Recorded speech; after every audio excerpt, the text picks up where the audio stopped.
Hello, and welcome to today's Daily Bible Bite. Today we're reading from Leviticus chapter 8, and we're going to read Psalms chapter 7, and we're going to read Proverbs chapter 4, and then we're going to start the Gospel according to Mark. We'll be in chapter 1. So Leviticus chapter 8 says this. The Lord spoke to Moses, saying, "Take Aaron and his sons with him, and the garments, and the anointing oil, and the bull of the sin offering, and the 2 rams, and the basket full of unleavened bread, and assemble all the congregation at the entrance of the tent of meeting." And Moses did as the Lord commanded him, and the congregation was assembled at the entrance of the tent of meeting. And Moses said to the congregation, "This is the thing that the Lord has commanded be done." And Moses brought Aaron and his sons and washed them with water, and he put the coat on him and tied the sash around his waist and clothed him with the robe and put the ephod on him and tied the skillfully woven band of the ephod around him, binding it to him with the band. And he placed the breastpiece on him, and in the breastpiece he put the Urim and the Thummim. And he set the turban on his head, and on the turban in the front he set the golden plate, the holy crown, as the Lord commanded Moses. And then Moses took the anointing oil and anointed the tabernacle and all that was in it, and consecrated them. And he sprinkled some of it on the altar 7 times, and anointed the altar and all its utensils, and the basins, and the stand, to consecrate them. And he poured some of the anointing oil on Aaron's head, and anointed him to consecrate him. And Moses brought Aaron's sons, and clothed them with the coats, and tied sashes around their waists, and bound caps on them, as the Lord had commanded Moses. And then he brought the bull of the sin offering, and Aaron and his sons laid their hands upon the head of the bull of the sin offering, and he killed it. And Moses took the blood with his finger, put it on the horns of the altar, around it, and purified the altar, and poured out the blood at the base of the altar, and consecrated it to make atonement for it. And he took all the fat that was on the entrails, and on the long lobe of the liver, and the 2 kidneys with their fat, and Moses burnt them on the altar. But the bull, and its skin, and its flesh, and its dung he burned up with the fire outside the camp, as the Lord commanded Moses. Then he presented the ram to the burnt offering, and Aaron and his sons and laid their hands on the head of the ram, and he killed it. And Moses threw the blood against the sides of the altar, and he cut the ram into pieces, and Moses burnt the head and the pieces of the fat, and he washed the entrails and the legs with water, and Moses burnt the whole ram on the altar. It was a burnt offering with a pleasing aroma, a food offering for the Lord, as the Lord commanded Moses. Then he presented the other ram, the ram of ordination, and Aaron and his sons and laid their hands on the head of the ram, and he killed it. And Moses took some of its blood and put it on the lobe of Aaron's right ear, and on the thumb of his right hand, and on the big toe of his right foot. And then he presented Aaron's sons, and Moses put some of the blood on the lobes of their right ears, and the thumbs of their right hands, and on the big toes of their right feet. And Moses threw the blood against the sides of the altar, and he took the fat and the fat tail, and all the fat that was on the entrails, and the long lobe of the liver, and the 2 kidneys with their fat, and the right thigh. And out of the basket of unleavened bread that was before the Lord, he took 1 unleavened loaf, and 1 loaf of bread with oil, and 1 wafer, and placed them on the pieces of fat and on the right thigh. And he put all these in the hands of Aaron and the hands of his son, and waved them as a wave offering before the Lord. And then Moses took them from their hands and burned them up on the altar with the burnt offering. This was an ordination offering with a pleasing aroma, a food offering to the Lord. And Moses took the breast and waved it for a wave offering before the Lord, and it was Moses' portion of the ram of ordination, as the Lord commanded Moses. Then Moses took some of the anointing oil and of the blood that was on the altar, and sprinkled it on Aaron and his garments, and also on his sons' garments. And so he consecrated Aaron and his garments, and his sons' garments with him. And Moses said to Aaron and his sons, boil the flesh at the entrance of the tent of meeting, and there eat it, and the bread that is in the basket of ordination offerings, as I commanded, saying, Aaron and his sons shall eat it. And what remains of the flesh and of the bread you shall burn up with fire. And you shall not go outside the entrance of the tent of meeting for 7 days, until the days of your ordination are completed for it. For it will take 7 days to ordain you. As has been done today, the Lord commanded to be done to make atonement for you. At the entrance of the tent of meeting, you shall remain day and night for 7 days, performing what the Lord has charged, so that you do not die, for so I have been commanded. And Aaron and his sons did all the things that the Lord commanded by Moses. And that is the end of chapter 8 of Leviticus. So then we continue in the book of Psalms to chapter 7 of the book of Psalms, and it reads this way, starting at verse 1. It is called a Shiggaion of David, which he sang to the Lord concerning the words of Cush, a Benjamite. That's the title.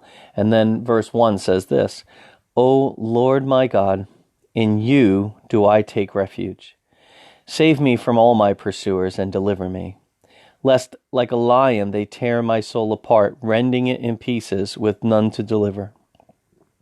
O Lord my God, if I have done this, if there is wrong in my hands, if I have repaid my friend with evil or plundered my enemy without cause, let the enemy pursue my soul and overtake it, and let him trample my life to the ground and lay my glory in the dust.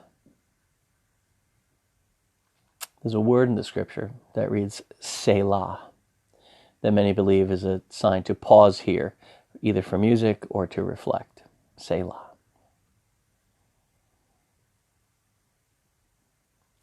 Arise, O Lord, in your anger. Lift yourself up against the fury of my enemies. Awake for me. You have appointed a judgment. Let the assembly of the peoples be gathered about you. Over it return on high. The Lord judges the peoples. Judge me, O Lord, according to my righteousness and according to the integrity that is in me. Oh, let the evil of the wicked come to an end, and may you establish the righteous. You who test the minds and hearts, O righteous God. My shield is with God, who saves the upright in heart. God is a righteous judge, and a God who feels the indignation every day. If a man does not repent, God will whet his sword. He has bent and readied his bow. He has prepared for him his deadly weapons, making his arrows fiery shafts. Behold, the wicked man conceives evil, and is pregnant with mischief, and gives birth to lies. He makes a pit, digging it out, and falls into the hole that he has made. His mischief returns upon his own head, and on his own skull his violence descends. I will give to the Lord the thanks due his righteousness, and I will sing praise to the name of the Lord, the Most High. And that's the end of Psalm chapter 7.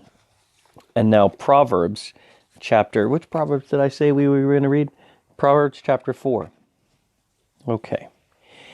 And here is Proverbs chapter 4. Hear, O children, a father's instruction, and be attentive that you may gain insight. For I give you good precepts. Do not forsake my teaching. When I was a son with my father, tender and the only one in the sight of my mother, he taught me and said to me, let your heart hold fast my words and keep my commandments and forgive. Keep my commandments and live. Get wisdom. Get insight. Do not forget and do not turn away from the words of my mouth. Do not forsake her, and she will keep you. Love her, and she will guard you. The beginning of wisdom is this: get wisdom. And whatever you get insight. Praise her highly, and she will exalt you. She will honor you if you embrace her. She will place on your head a graceful garland. She will bestow on you a beautiful crown. Hear, my son, and accept my words, that the years of your life may be many. I've taught you the way of wisdom. I have led you in the paths of uprightness. When you walk, your step will not be hampered. If you run, you will not stumble. Keep hold of instruction. Do not let go. Guard her, for she is your life.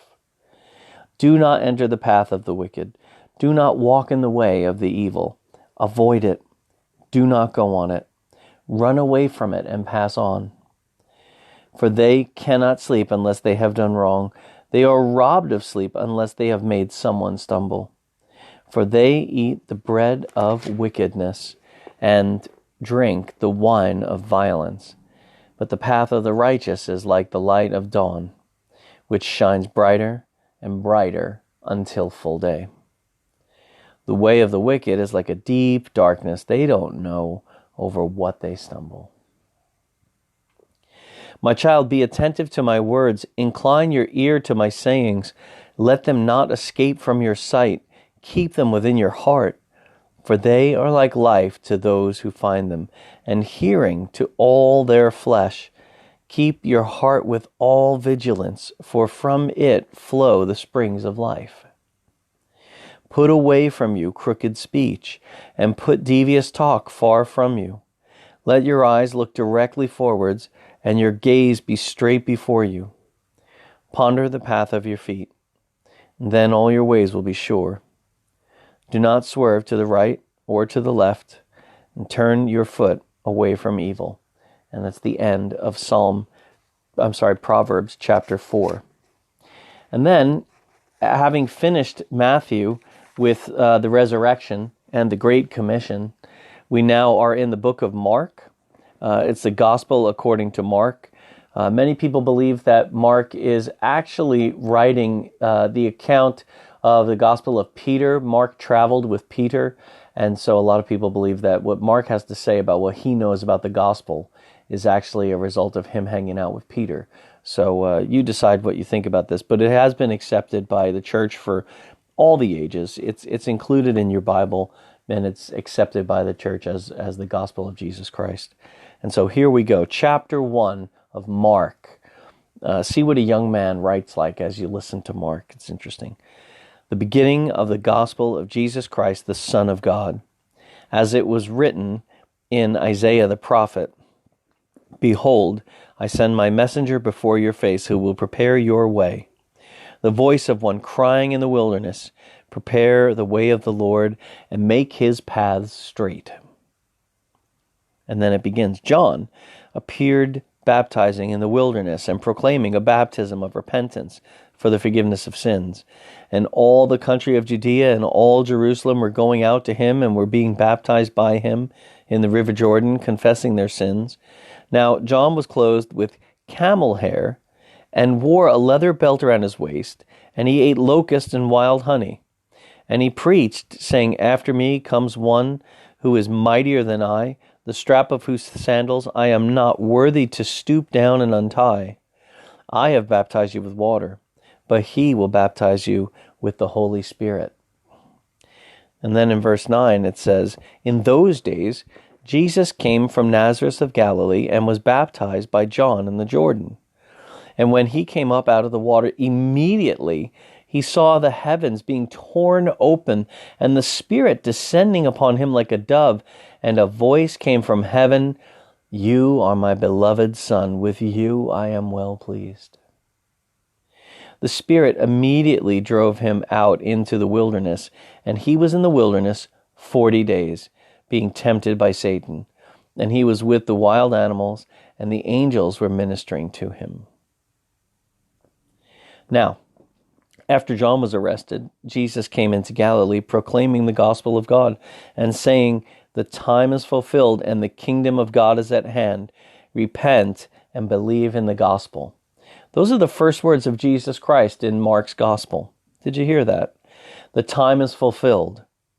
The kingdom of God is at hand. Repent and believe in the gospel.